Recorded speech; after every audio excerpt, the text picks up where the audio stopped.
नमस्कार। स्वागत है आपका न्यूज लॉन्चर पर। मैं हूं अशोक वानखड़े, लेकर आया हूं आपका अपना कार्यक्रम द एक्सरे। सोशल मीडिया पर एक्स प्लेटफॉर्म पर ट्वीट किया है राजू परुलेकर। वरिष्ठ पत्रकार है और पत्रकार है, पत्तलकार नहीं। उन्होंने भी ये ट्वीट किसी और ट्वीट को देख के किया। तो मैंने पहले राजू परुलेकर को पढ़ा, उसके बाद जिस ट्वीट का रेफरेंस उन्होंने दिया वो पढ़ा, और फिर जब मैंने एक्सरे से देखा तो मुझे एक लंबी कहानी दिखाई दी। एक वो काला चेहरा कारपोरेट सेक्टर का, जो सिर्फ रिश्वत नहीं देता, धमकाता नहीं, क्या हत्या करने तक भी जा सकता है? पता नहीं। राजू परुलेकर का ट्वीट आप भी स्क्रीन पे पढ़ सकते हैं। The Kenyan activist Nelson Amenya, who exposed the wrongdoing of Kenyan government's deal with Adani last year, expresses apprehension of a plot to silence him to clear the way for Adani deals. An international fugitive chased by Swiss and American law has become a threat to the lives of the transparency activist now. Hindi में ये कहते हैं कि Kenya के activist है Nelson अमेनिया, जिन्होंने Kenya government और अडानी जी के डील के भ्रष्टाचार को बाहर लाया। अब उनको चुप करने का प्रयास किया, तो साइलेंस ही मतलब उनको एलिमिनेट करने का प्रयास किया जा रहा है ताकि अडानी जी का डील फाइनल हो। ये कौन कर रहा है? एक अंतरराष्ट्रीय भगोड़ा है जिसके पीछे स्विस और अमेरिकन कानून पीछे लगा हुआ है। अब ये भगोड़ा प्रामाणिकता से काम करने वाले लोगों के जान पे आ बैठा है।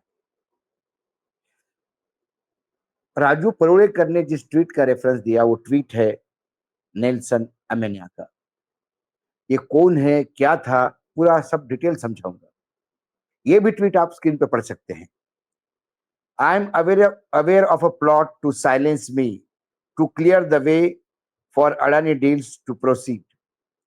Several individuals have attempted to lure me with deceptive offers clearly designed to compromise my credibility. Let this serve as the public record. If anything happens to me, it will not be an accident.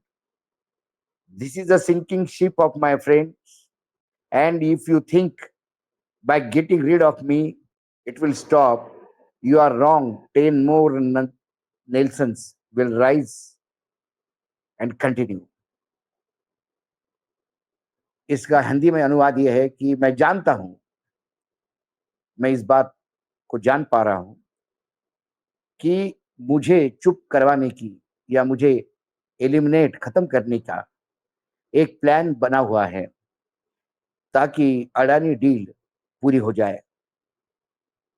कई व्यक्तियों ने मुझसे संपर्क किया, कई मुझे offer दिए ताकि मैं चुप बैठूं और मेरे अपने प्रामाणिकता के साथ कॉम्प्रोमाइज करूं। मैं इस ट्वीट के द्वारा तमाम जनता को सूचित करता हूं, यदि मुझे कुछ हो गया तो समझ लीजिएगा वो एक्सीडेंट नहीं था, वो मेरी हत्या थी। फिर वो उन लोगों को कहता है कि ये डूबता हुआ जहाज है दोस्तों, और यदि आप ये सोच रहे होंगे कि मुझे खत्म करके आप अपना डील कर लोगे, तो ये मूर्खता है, पूर्ण विचार है। क्योंकि मेरे खत्म होने के साथ 10 और नए नेल्सन पैदा होंगे और ये प्रामाणिकता की लड़ाई जारी रहेगी।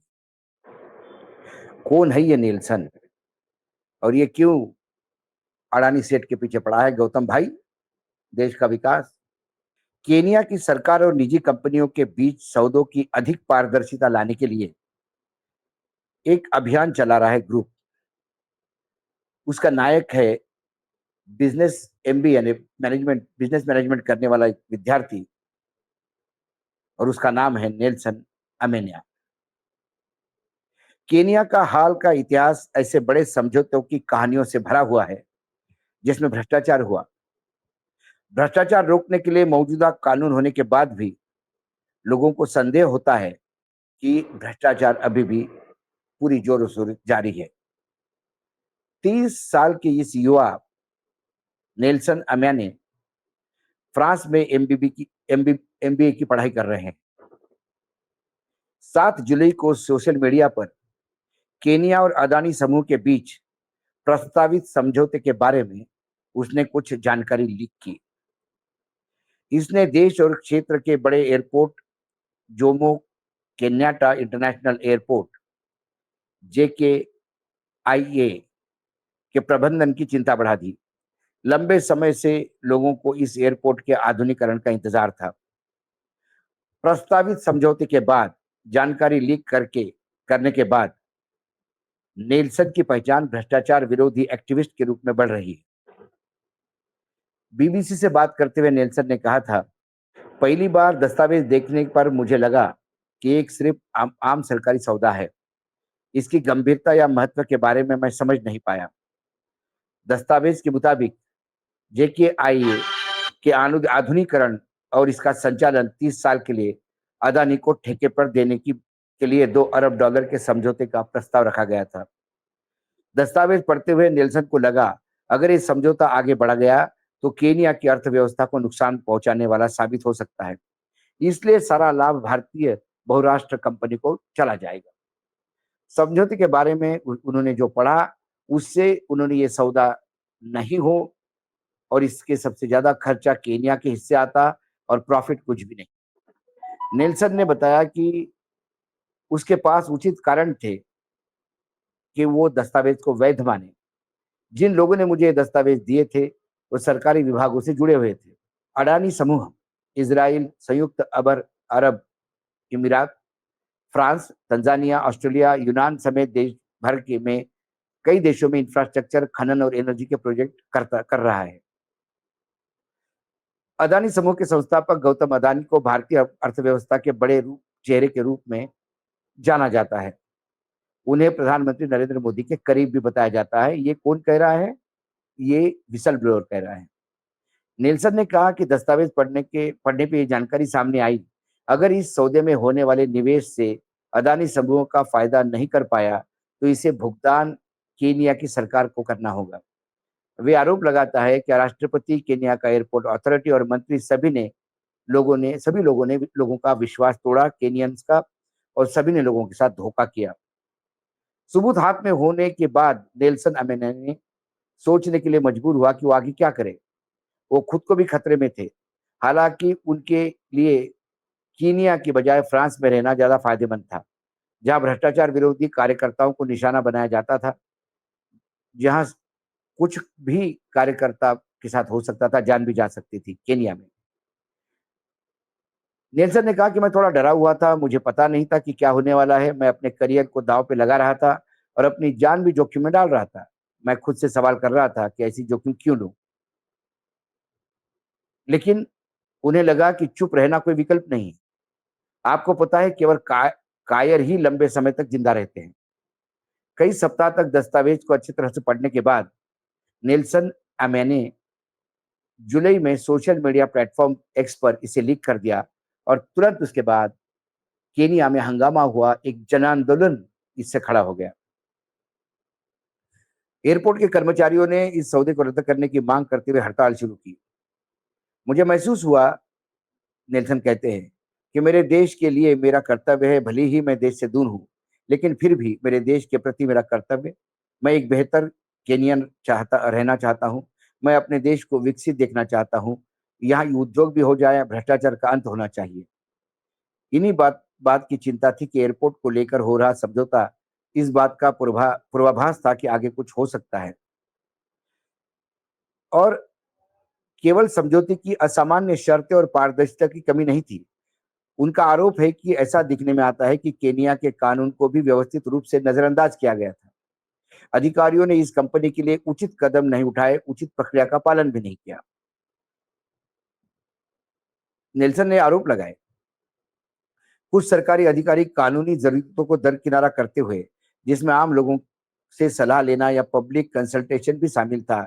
ये प्रक्रिया इसलिए बनाई गई थी ताकि सरकार टैक्स पेयर्स के पैसे को गलत तरीके से खर्चा करना दे। अप्रैल में प्रस्तावित सौदे पर केनिया एयरपोर्ट अथॉरिटी की एक रिपोर्ट आई, जिसमें सामने यह आया कि उनकी स्टेक होल्डर से बात करने की कोई योजना नहीं। ये अप्रैल महीने की बात थी। जुलाई में जब मैंने सोशल मीडिया पे दस्तावेज लीक कर दिए, उस वक्त भी उन्होंने इस मामले में आम लोगों को हिस्सा लेने नहीं दिया, यानी कोई पब्लिक पार्टिसिपेशन नहीं था। ये सौदा काफी गुप्त तरीके से हो रहा था और वे महीने भर में इस पे हस्ताक्षर करने जा रहे थे। जब मैंने इस समझौते को लेकर दस्तावेज पेश किए तो जल्दीबाजी में आकर सरकार ने सार्वजनिक भागीदारी का दिखावा किया। उन्होंने केनिया एयरपोर्ट अथॉरिटी के कर्मचारियों को बुलाया और स्टॉक होल्डर के साथ बैठक करना शुरू कर दी। केनिया के कई अधिकारी और सरकारी विभागों ने पूरी प्रक्रिया में भ्रष्टाचार के आरोप से इनकार किया और उसके बाद अदानी समूह के साथ बिजली लाइनों के निर्माण से जुड़ी एक अन्य सौदे पर भी हस्ताक्षर करने के लिए बढ़े। ये सौदा भी लाखों डॉलर का था। अदानी समूह ने नेल्सन एमेनिया के दावे को निराधार और दुर्भाग्यपूर्ण बताया। समूह के प्रवक्ता ने केनिया के सार्वजनिक निजी भागीदारी नियमों का पालन करते हुए प्रस्ताव रखा गया था। उसका उद्देश्य वहां के विश्व स्तरीय एयरपोर्ट बनाना था और उसके जरिए कई नौकरियां पैदा करने के लिए अर्थव्यवस्था को आगे बढ़ा था। अडानी समूह ने कहा किसी भी कॉन्ट्रैक्ट पर अभी तक हस्ताक्षर नहीं किए गए क्योंकि बाध्यकारी समझौते पर चर्चा आगे नहीं बढ़ी। बाद में यह समझौता कैंसिल हो गया। अदानी ग्रुप पर जब अमेरिका ने 25 करोड़ डॉलर की रिश्वत देने का आरोप लगाया और उसके खिलाफ जब वारंट जारी किया, इस खबर से केनिया की सरकार को झटका लगा। बीते महीने में केनिया के राष्ट्रपति विलियम रूटो ने संसद में अदानी समूह के साथ होने वाले दोनों समझौते को रद्द करने का ऐलान कर दिया है। अब नेल्सन को यह लग रहा है कि उसकी जान खतरे में है। गौतम अडानी समूह की ढिलाई इतनी है कि अमेरिका से जारी हुआ वारंट, अमेरिका में वो रिश्वत देने के सारे प्रूफ अदालत में जमा होने के बाद भी वो कहते हैं मैंने कुछ किया नहीं। कोयले में गलत बिलिंग करना, गलत क्वालिटी का कोयला बिल करना और गलत कोयला सप्लाई करना, ये सारे प्रूफ होने के बाद भी गौतम अडानी कहते हैं कि मैंने कुछ किया नहीं। गुजरात गवर्नमेंट ने अडानी को हजारों करोड़ रुपए वापस मांगे क्योंकि अडानी ने उनको फंसाया। ये कहने के बाद भी गौतम अडानी कहते हैं कि मैंने कुछ किया नहीं। ढिठाई देखिए। सब कुछ करने के बाद भी गौतम अडानी कहते हैं कि मैं देश की सेवा कर रहा हूं, मैं देश के लिए सब कुछ कर रहा हूं। इस देश में अडानी क्या कर रहे हैं ये बात छुपी नहीं, लेकिन गौतम भाई है कि अपने बात पे अड़े हैं और उन्हें अड़ना भी चाहिए क्योंकि गौतम अडानी ही भारत सरकार है और भारत सरकार गौतम अडानी है। जब सरकार के मुखिया ही गौतम अडानी के मार्केटिंग मैनेजर बन के काम करे, गौतम अडानी के चलते देश की विदेश नीतियां बदले, अर्थनीतियां बदले, कानून बदले, तो फिर सरकार माए बाप गौतम अडानी है। गौतम अडानी को सवाल पूछने पर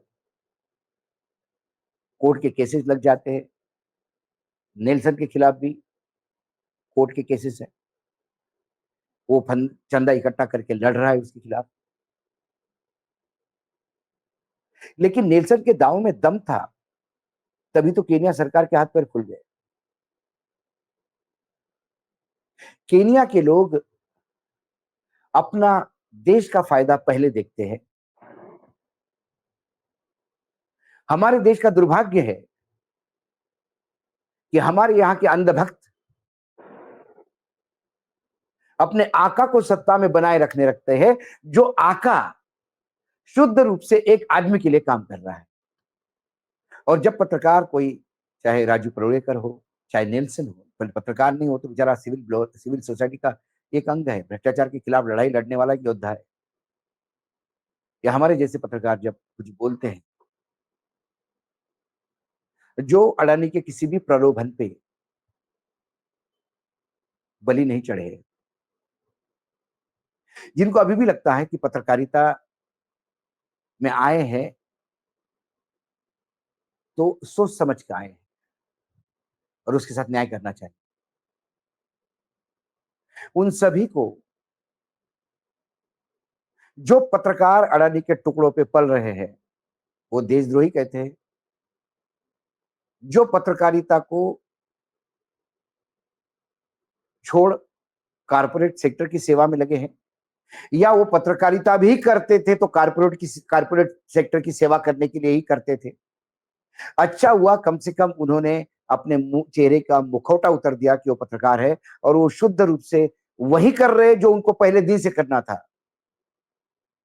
ऐसे लोग जब मिलते हैं और पुराने वरिष्ठ पत्रकार होने के नाते जब आप उनका सम्मान करते हैं, तो वो कहते हैं कि you are misinforming the nation.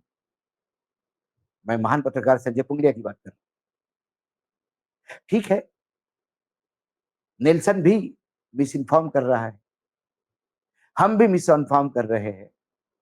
हमारे जैसे सैकड़ों लोग जो इस देश की भलाई चाहते हैं, ट्रांसपेरेंसी चाहते हैं, इस देश में सभी उद्योगपतियों के लिए लेवल प्लेइंग फील्ड चाहते हैं,